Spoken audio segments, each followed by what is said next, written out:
So the Pacers decided to trade Paul George late on Friday because f*** my sleep schedule. Seriously, they couldn't have traded him towards the middle of the day so I don't have to stay up all night and write this damn script? Fine, guess I'll get 3 hours of sleep. So Paul George was traded. Anyone surprised? No one? Okay. We all knew this was coming. The real question was where he would be traded, and OKC was not really what was expected. If you don't know, the Pacers got back Victor Oladipo and Domantas Sabonis.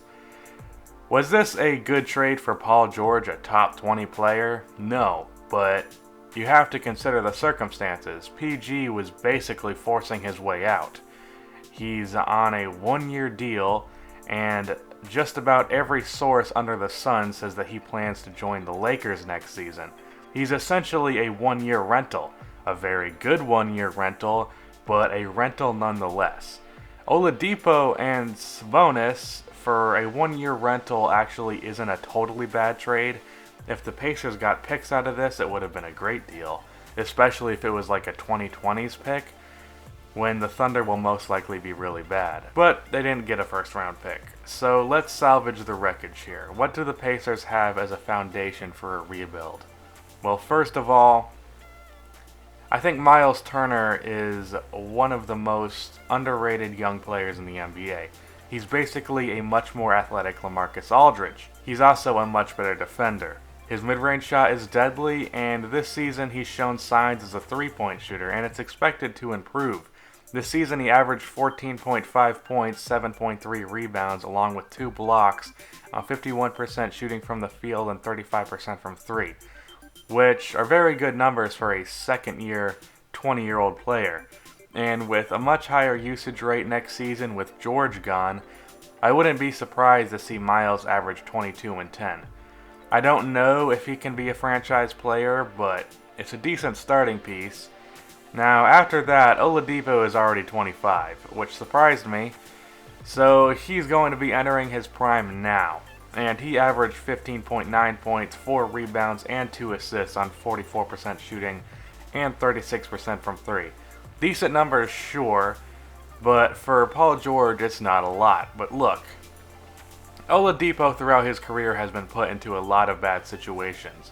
He's been an on and off ball player, a playmaker or a scorer, a defender or a shot creator, and after being traded to the Thunder, a shooter for Westbrook, which is not what he is.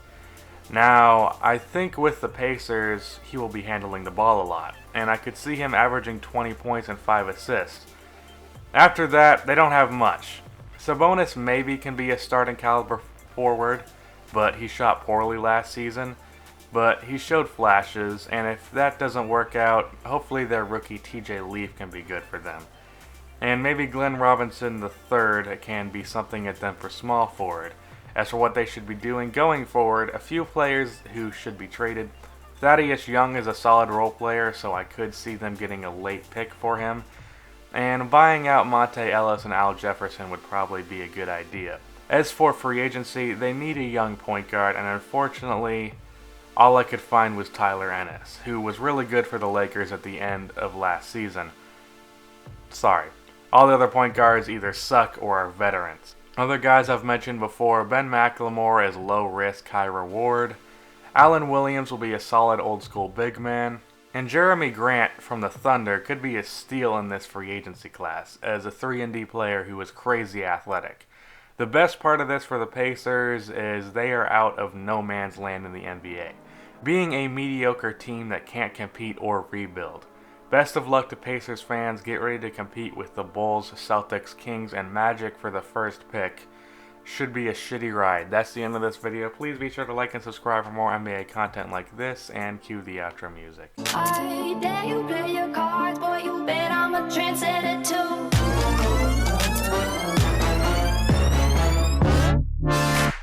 Fire when the strong hits you. That's it, Brian?